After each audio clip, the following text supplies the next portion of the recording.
Hello Egyptology lovers, today I'm going to do a small video about the Dendera zodiac. There's a lot of controversy behind it, a lot of disagreement about it. It's called the zodiac affair or the Dendera affair. So a lot of people are questioning the age of the actual Dendera.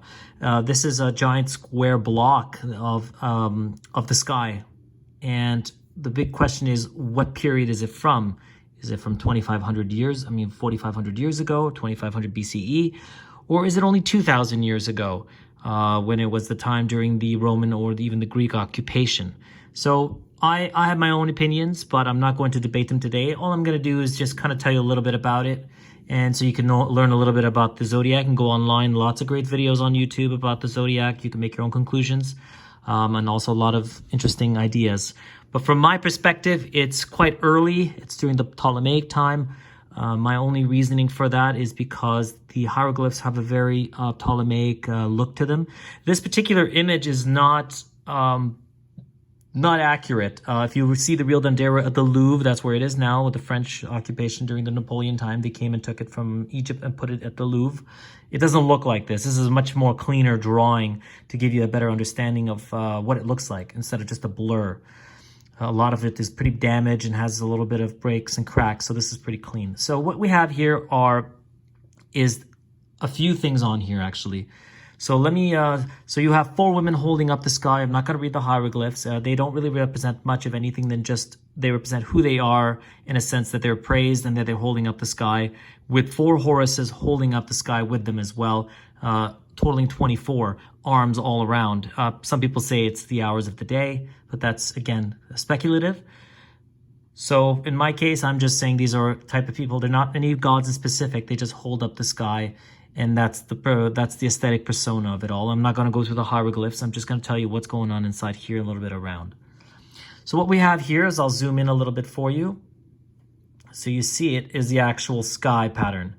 Now, is it the sky during that time? Yes, some people were able to discover that it was from a period. This is Cancer right over here, the constellation Cancer, and they're saying its position puts it in exact alignment from the time period of 50 BC. But that, again, is speculative. I'm not an astrologist. I'm not in astronomy, so I don't really know. So I've read a little bit about it. I found it interesting, and not enough for me to validate it myself. But I will tell you what's going on. So what you have here is the night sky. You have 36 different gods over here, which represent stars. We don't really know what the stars are, but they are deacons. Deacons is, for example, a 10 degree within a 360 degrees. So each one represents a 10 degree of the sky. So you have 360 plus an additional 5 days, and that makes it a year. So they each represent, each one of them, 365 days of the year. Each deacon is 10, so total 360.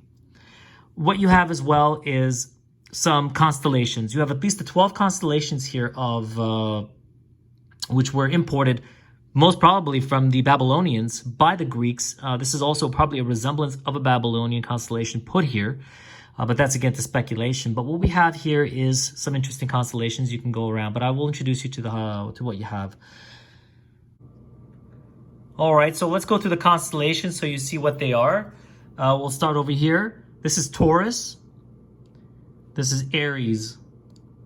This is Pisces. This is Aquarius. You could see him pouring water.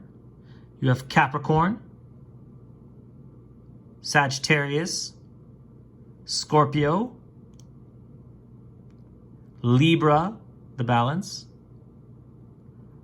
Over here you have, right there, you have Virgo,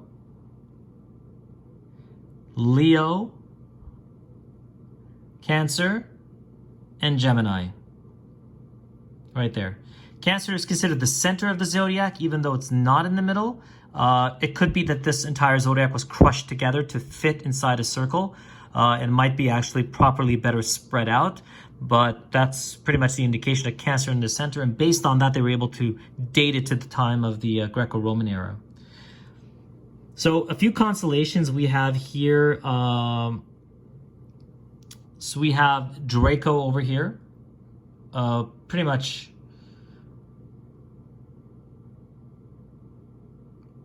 Ursa Major and Ursa Minor right there. So we have those constellations of the north right there. Also, we have planets. We have Mercury, Venus, Mars, Jupiter, and Saturn. So let's go through those, and I'll tell you where they are. Right over here, you have Venus. And right over here, you have Mars.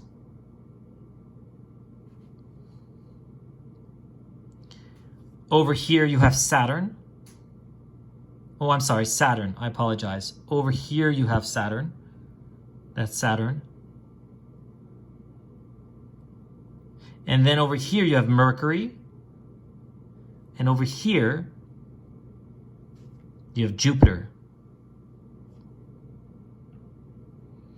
Now, this is an axis indicator. It tells you the axis of the actual constellational map, so you know where it sits. So the axis of the temple, that's where it's for you to know. Okay, so continuing on, let's go through what we also have. Is we have right here the moon in two different positions. The moon. And then from the moon, we also have, let me point out to you, Orion. That's Orion right there. And finally, we have Sirius. Sirius is the star that introduces the new year. So the Egyptians wait for the star to rise in the horizon. They know that their new year has begun and the inundation will begin, so they can start doing their planting and harvesting and sowing. So that's the constellation for you right there. So this is a bit of what it's all about. Very interesting. I think you should totally give it a read. A lot of fascinating things about the actual stars and alignments. But this is generally the Dendera. So I wanted to go through it a little bit so you get an idea of the actual pyramid itself. I mean, the constellation itself. I find it interesting. I just didn't want to go too much in detail. So if you have any questions, go online. Lots of information about it. I enjoy reading about it. And you'll discover quite a few more things as well about the many different stars as well, or ideas concerning the stars. Well, thank you very much for watching. I hope you enjoyed, and see you soon.